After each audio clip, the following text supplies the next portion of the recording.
Hola, en este maravilloso día hoy vamos a hablar de la convocatoria de los Estados Generales. ¿Y qué es lo que permitió esa convocatoria? Bueno, pues prácticamente una gran libertad de expresión y publicaciones. O sea, suscitó ríos de tinta que se concentraron pues en los 40.000 cahiers de doléances o memoriales de agravios en los que nunca se reclamó la abolición de la corona. Pero sí la supresión de los privilegios, sobre todo los más abusivos, la igualdad fiscal y el arreglo justo de la administración. Sin embargo, la publicación más famosa de toda esta época febril y prerevolucionaria fue un folleto del abad ilustrado Sieyès, que dice así: ¿qué es el tercer estado?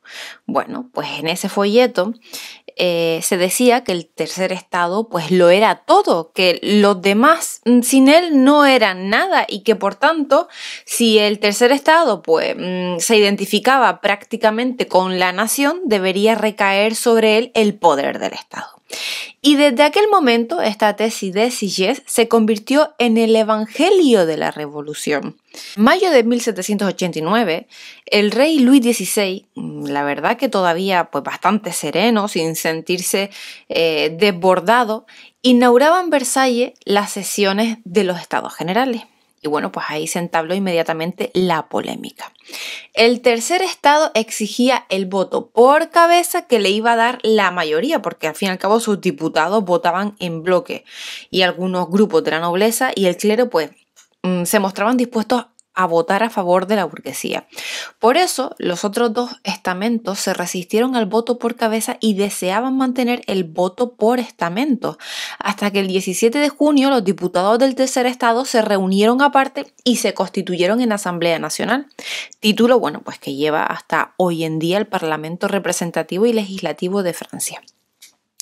3 días después, ya Luis XVI ordenó la disolución de la asamblea y entonces los diputados que estaban reunidos en el salón de juego de pelota se juramentaron para no disolverse hasta que se aprobase una constitución. Ya una semana después el rey cedió aparentemente, pero convocó refuerzos militares hacia París. Ya cuando esto había fracasado, el arbitrista Necker, que fue destituido el 11 de julio, lo que esto hizo que aumentara la excitación revolucionaria. O sea, ya un 14 de julio, masas populares en París, agitadas pues por activistas del tercer estado y la pequeña burguesía, tomaron la fortaleza de la Bastilla, donde solo pudieron, siempre es la costumbre, donde solo pudieron, bueno, pues eso, librar unos pocos presos comunes, pero la verdad es que exhibieron en el asalto una escarapela tricolor, ¿no?, que sería lo que es la actual bandera de Francia, con el blanco de los Borbones en el centro, y forzaron así el retorno de Necker. Toda Francia se puede decir que durante ese verano vivió con muchísima tensión. Los campesinos más decididos asaltaron castillos de la nobleza terrateniente, pues con grave preocupación de la Asamblea Nacional. Asamblea que estaba decidida a encauzar en su favor la rebelión del campo. Se desató la Grande Peur, que es el gran miedo en toda Francia, que presagiaba pues un gran baño de sangre. Y entonces, pues esos diputados progresistas de la nobleza y el clero que estaban capitaneados por el mismísimo Marqués de Lafayette y bueno, y también pues por el cínico obispo de Autun, que era el Monseñor de Talleyrand, promovieron una fantástica utopía en la noche del 4 de agosto. La solemne abolición de los privilegios, el triunfo de la igualdad. Y antes de acabar el mes es que se aprobó la Declaración de los Derechos del Hombre y el Ciudadano. Un documento, bueno, pues más que fundamental para el establecimiento teórico de las libertades burguesas, pero que hacía igualmente hincapié en la propiedad privada y la preservación del orden público mediante una eficaz fuerza de policía. ¿Qué pasa? Que la Revolución Americana había ofrecido más de una década antes declaraciones igualmente liberales, pero mucho más eficaces porque se cumplieron, mientras que la Revolución Francesa solo aplicó esas libertades a sus partidarios. Pero la Declaración Francesa no se hizo solamente como la americana. O sea, como para su uso doméstico, sino con vocación universal, ¿no? Para la exportación revolucionaria al resto del mundo. Y así lo entendieron los numerosos imitadores que anhelaban ya en toda Europa seguir el ejemplo de la burguesía revolucionaria de Francia, porque además de la libertad y la igualdad, la declaración convertía a los súbditos en ciudadanos, o sea, establecía la soberanía nacional, aunque no suprimía la corona. Dictaba que la voluntad general de la Ilustración era la fuente de la ley y la convivencia.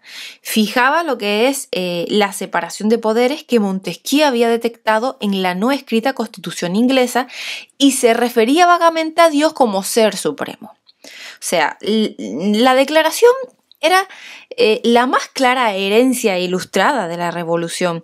Su principal defecto es el indicado, que nunca se cumplió.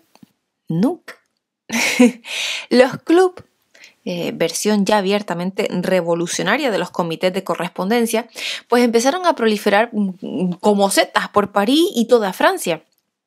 El más célebre y el radical fue, por supuesto, el de los jacobinos, ¿no? Por el convento en el que se reunían y las logias masónicas, pues que fueron su principal fuente de reclutamiento.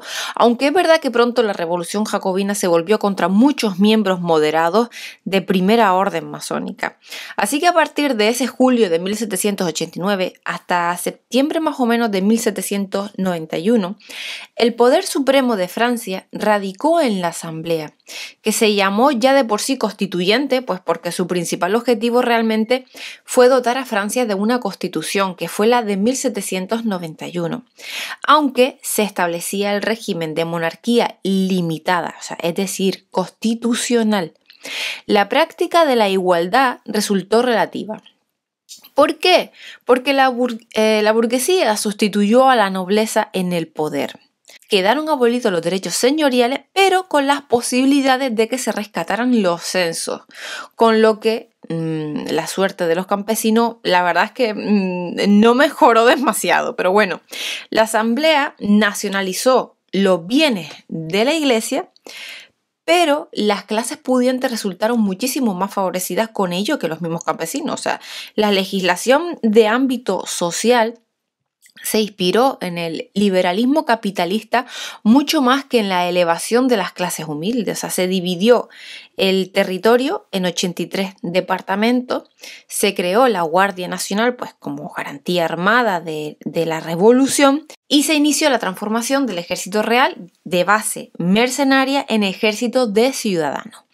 Ese presunto pacto social, con dedos entre comillas, de la Asamblea Constituyente no estableció ni una república democrática, ni mucho menos el sufragio universal. Los ciudadanos se dividieron de hecho en activos y pasivos, pese a las proclamaciones de igualdad y tal. Solo algo más de 4 millones sobre 25 millones tenían por sus ingresos capacidad de voto. O sea, las agrupaciones de diputados situadas espontáneamente en la Asamblea vieron simbolizada esta situación pues con etiqueta política que dura hasta hoy en día, ¿no? Derecha e izquierda.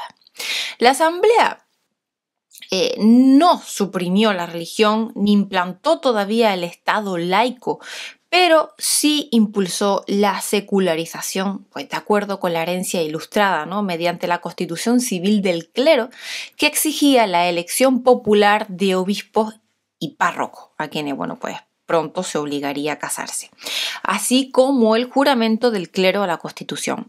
El Papa Pío VI condenó estas medidas y el despojo simultáneo de los bienes eclesiásticos y religiosos, por lo que se provocó un grave cisma entre el clero de Francia. La huida del rey al extranjero, que fue detenida en Varens pues, por una delación, se emprendió precisamente por el problema religioso. O sea, la Asamblea aún así restableció en sus funciones al rey, aunque a quien la Constitución concedía un poder, pues la verdad que ejecutivo bastante amplio, pues para tanto poder nombrar como cesar a los mismos ministros. Aún así, después de suspenderle en sus funciones por la huida. Y a fines de septiembre de 1791, cumplida su misión, la Asamblea Constituyente se disolvió. Y bueno, pues hasta aquí con esta continuidad del hilo de la Revolución Francesa.